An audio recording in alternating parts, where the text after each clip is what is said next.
समाचारों की बात करें तो सूरत महानगरपालिका ने यूसीडी विभाग द्वारा लॉकडाउन दरमियान जरूरतमंदने આપવામાં આવતી જે અલગ અલગ યોજનાઓ છે ને તેમાં પણ ફૂડ પેકેટમાં કરોડોના બિલ ગોટાળાના આક્ષેપો સામે આવ્યા છે।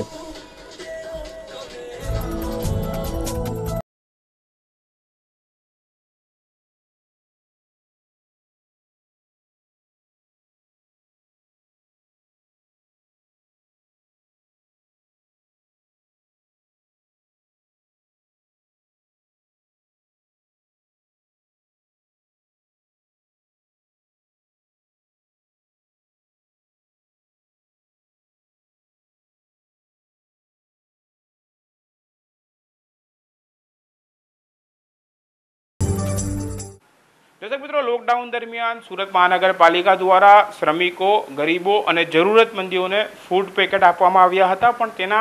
કામગીરી બાબતે કેટલાક આક્ષેપો થઈ રહ્યા છે આરટીઆઈ એક્ટિવિટીઝ દ્વારા। આ અંતર્ગત આ સમગ્ર કામગીરી જેમના સંચાલન હેઠળ હતી તે સુરત મહાનગરપાલિકાના યુસીડી વિભાગના અધિકારી આસિસ્ટન્ટ જે કમિશનર કહી શકાય ઇન્ચાર્જ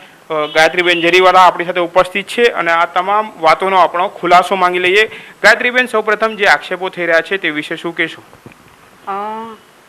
અત્યારે આપણે જે લોકડાઉનનો સમય હતો એ સમય દરમિયાન સુરત શહેર ખરેખર ખૂબ જ કપરી પરિસ્થિતિમાં હતું, કારણ કે લોકોના ધંધા રોજગાર બંધ થઈ ગયા હતા અને મધ્યમ વર્ગ કે અપર વર્ગ છે એ તો પોતાનું આજીવિકા પૂર્ણ કરી શકે, પરંતુ જે રોજ કમાઈને રોજ ખાતા જે શ્રમિકો હતા એ શ્રમિકોનો ખૂબ જ અઘરો પ્રશ્ન હતો। અને સુરત મહાનગરપાલિકા એક સુરત શહેર માટે એક અભિનંદનની વાત એવી છે કે તમે એનજીઓએ પણ ખૂબ સરસ રીતે કામ કર્યું છે અને એનજીઓની સાથે સુરત મહાનગરપાલિકાએ પણ જ્યાં જ્યાં જરૂરિયાત હોય એ અનુસાર આપણે જમવાની વ્યવસ્થા કરી છે। ગાયત્રીબેન, સવાલ એ જ ઉઠે છે કે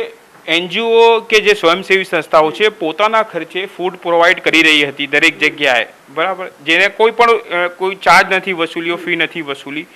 પછી પાલિકાએ આટલો કરોડો રૂપિયાનો ખર્ચ કઈ રીતે થયો એ આક્ષેપો છે। સુરત મહાનગરપાલિકામાં એનજીઓ દ્વારા ખૂબ જ સરસ કામગીરી થઈ છે, પરંતુ સાથે સાથે